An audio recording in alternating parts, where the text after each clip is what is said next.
Telugu audio Bible ఆదికాండము 6వ అధ్యాయము.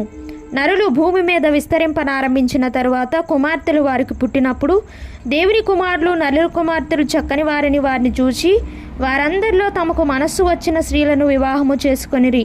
అప్పుడు యెహోవా, నా ఆత్మ నరులతో ఎల్లప్పుడూ వాదించదు, వారు తమ అక్రమ విషయంలో నరమాతులై ఉన్నారు. అయినను వారి దినములు 120 ఏండ్లగునెను. ఆ దినములలో నెఫీలులను వారు భూమి మీద నుండిరి, తరువాతను ఉండిరి. దేవుని కుమారులు నరుల కుమార్తెలతో పోయినప్పుడు వారికి పిల్లలను కనిరి. పూర్వకాలమందు పేరు పొందిన శూరులు వీరే. నరుల చెడుతనము భూమి మీద గొప్పదనియు వారి హృదయం యొక్క తలంపులలోని ఊహంతయు ఎల్లప్పుడూ కేవలము చెడ్డదనియు యెహోవా చూచి తాను భూమి మీద నరులను చేసినందుకు యెహోవా సంతాపమునంది తన హృదయంలో నొచ్చుకొనెను. అప్పుడు యెహోవా, నేను సృజించిన నరులతో కూడా జంతువులను, పురుగులను, ఆకాశ పక్షాదులను భూమి మీద నుండకుండా తుడిచివేయుదును. ఏలయనగా నేను వారిని సృష్టించినందుకు సంతాపము నొంది ఉన్నానెను. అయితే నోవహు యెహోవా దృష్టి యందు కృప పొందినవాడాయను. నోవహు వంశావళి ఇదే.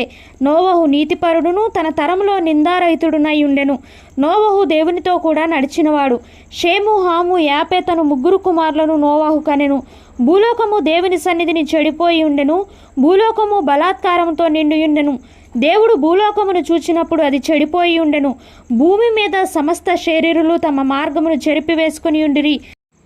దేవుడు నోవహుతో, సమస్త శరీరుల మూలముగా భూమి బలాత్కారంతో నిండి ఉన్నది గనుక నా సన్నిధిని వారి అంతము వచ్చి ఉన్నది. ఇదిగో వారిని భూమితో కూడా నాశనము చేయుదును.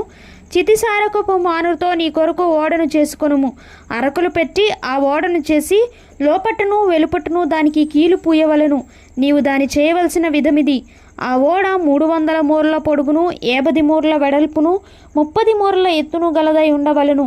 ఆ ఓడకు కిటికీ చేసి పైనుండి మూరెడు క్రిందికి దాని ముగించవలను. ఓడ తలుపు దాని ప్రక్కను ఉంచవలను. క్రింది అంతస్తు, 2వ అంతస్తు, 3వ అంతస్తు కలదుగా దాని చేయవలను. ఇదిగో నేనే జీవవాయువు గల సమస్త శరీరాలను ఆకాశం క్రింద నుండకుండా నాశనము చేయుటకు భూమి మీదకు జల ప్రవాహము రప్పించుచున్నాను. లోకమందున్న సమస్తమును చనిపోవును. అయితే నీతో నా నిబంధన స్థిరపరచుదును. నీవును నీతో కూడా నీ కుమారులను, నీ భార్యయు, నీ కోరండును ఆ ఓడలో ప్రవేశింపవలను. మరియు నీతో కూడా వాటిని బ్రతికించి ఉంచుకొనుటకు సమస్త జీవులలో అనగా సమస్త శరీరుల యొక్క ప్రతి జాతిలోనివి 2 చొప్పున నీవు ఓడలోనికి తేవవలను.